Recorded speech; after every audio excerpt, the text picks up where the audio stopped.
Penguin Random House Audio presents What's Done in Darkness by Laura Mchugh. Read for you by Jennifer's son Bell. For my sisters. Sarabeth, that day. Age 17. The blacktop road stretched empty in either direction, the sky hazy, and the air heavy as a sodden sponge. The heat of the late morning sun amplified the autumn scent of drying corn stalks, the putrid sweetness of persimmons rotting in the ditch. Insects swarmed the fermenting fruit, buzzing like an unholy plague. Sarabeth brushed away a sweat bee. She had walked the long, twisting path from the house to the roadside stand alone, pulling a wagon with one bad wheel, her legs sweating beneath her heavy ankle-length skirt. Her little sister, Sylvie, sometimes worked the family's produce stand with her, but today she was home in bed with a fever and a vicious sore throat. Their mother had spent the early morning hours praying over Sylvie and coaxing her to swallow a concoction of garlic, cider vinegar, and honey. Mama was piling more quilts on the bed when Sarabeth left, aiming to sweat out the sickness, shushing Sylvie when she cried that she was too hot. Mama said fever was nothing compared to the fires of hell, and maybe God liked to remind us. She said it to Sylvie, but Sarabeth knew it was meant for her.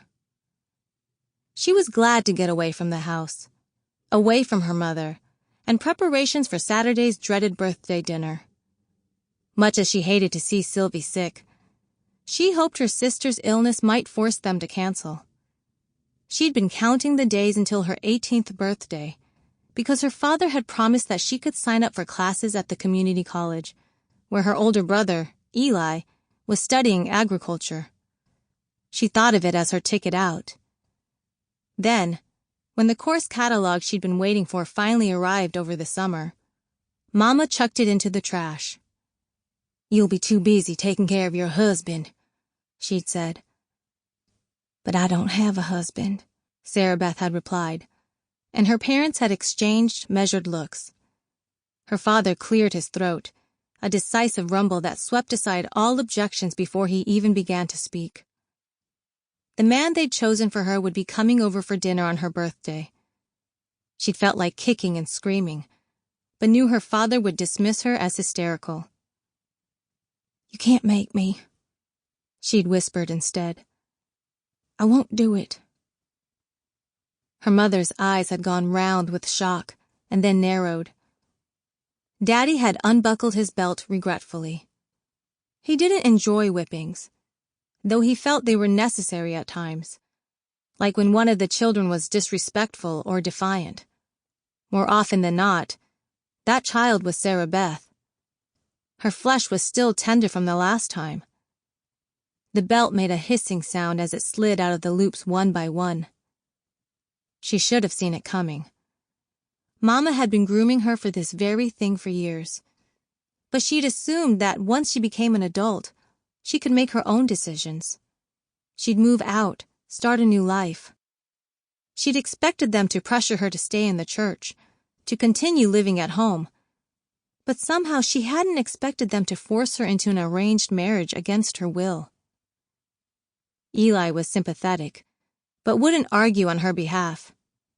Her best friend, Retta, couldn't grasp why she was so upset. The girls had been friends most of their lives because their mothers were in a women's prayer group together, and after her father's accident, Sarabeth's family had left Church of Christ the Redeemer to join Retta's family at the more stringent Holy Rock. They used to play with dolls on Saturday afternoons in Retta's basement, while the women's group met upstairs. Even back then, Retta had liked to pair up the dolls and give them weddings and babies, though she wasn't allowed any boy dolls. Sarabeth had cut the hair off one of the girl dolls and stapled its skirt together between its legs to play the part of the groom. Following the vows, Retta had laid the groom on top of the bride, fully clothed, in a shoebox bed. Retta had gotten engaged weeks ago, and in the time since, She talked about almost nothing but marriage and her future husband. She'd always been bubbly, her sentences punctuated with giggles. Now she giggled while she said things like, "I wonder how Philip likes his eggs. Boiled, scrambled, sunny side up." She'd twist her waist-length braid into elaborate configurations on top of her head while musing how Philip might want her to wear her hair. Sarabeth couldn't muster any interest in Philip's choice of eggs or hairstyles, even for Retta's sake. While all the sermons of faith and obedience and fruitfulness had effortlessly seeped into Retta, they had sheeted right off Sarabeth. Her mother put part of the blame on herself. They'd come late to Holy Rock. Her oldest daughter already irreparably damaged by basic cable and public school. No amount of discipline or prayer or physical labor had managed to reshape her imperfect soul. Sarabeth had come to think of her time on the farm as a sentence that she had to serve, one with an end date. Now it seemed like she'd have to plan an escape. She unloaded the wagon, set the cash box beneath the folding table, and arranged what was left of the produce to look as pleasing as possible. Most of the late-season tomatoes had been ruined by hornworms. She dusted off the pumpkins with the hem of her dress and sat down on the 5-gallon bucket that served as her chair. She wished she had a little battery-powered radio, the kind their neighbor, Mr. Darling, kept in his barn. But of course her parents wouldn't have allowed it. She had to settle for the ambient sounds of the countryside. Crows shrieking, cornstalks rustling, the far-off hum of a combine reaping the fields. There was nothing to do but wait. After a while, she got up and walked to the edge of the road, then stepped to the chipped yellow line at its center, turning in a circle to survey the horizon. The fields gave way to forested ridges that faded to blue in the distance.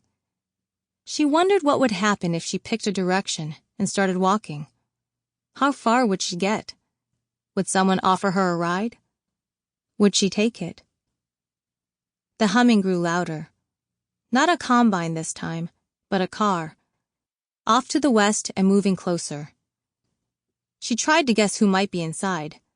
Maybe it was the elderly woman from town who would always buy a single tomato and slip Sylvia a piece of stale candy. Or once, a fuzzy cough drop, from the bottom of her purse. Maybe it was Jack, who'd been one of her best friends back when she lived in town and attended Wisteria Middle School. He and his buddies would stop sometimes, pile out of his Jeep, rifle through the produce. They made dirty gestures with the cucumbers and laughed at whispered jokes, watching for her reaction while Jack channeled silent apologies with his eyes. Jack had come alone once, not that long ago, but she knew that wouldn't happen again. Sarabeth returned to her post behind the table and hiked up her skirt to feel the breeze on her legs, wishing for the millionth time that she could wear shorts like she used to, like normal people did when it was hot. The vehicle popped up on the crest of the far hill before dipping out of sight again, and then it reappeared close enough for her to see that it was a truck, gray or silver, or maybe beige or dirty white. Unfamiliar. A tiny thrill sparked in her chest. It was rare to see anyone new. Maybe they were city people, the type who would ask whether everything was organic, and then take pictures of themselves standing in the corn to post on social media. She wasn't allowed to use social media. Her parents didn't have internet access or even a computer. But Tom Darling used to let her look at his Instagram. Tom kept his account private. No followers, no selfies. His pictures were all of roosters and weather vanes and spiderwebs, familiar things that he managed to capture in unexpected ways. He had what Mr. Darling called an artistic eye, though it didn't sound like a compliment the way he said it. The truck rolled onto the gravel shoulder, no blinker, and she stood up to play the role she'd been taught. Be pleasant and helpful. Smile, but in a wholesome way that could not be perceived as flirtatious. The smile was automatic now, even when she felt like screaming. The truck door opened, the engine still running, and a man got out. He wore a baseball cap with the bill pulled down. Sample complete. Ready to continue?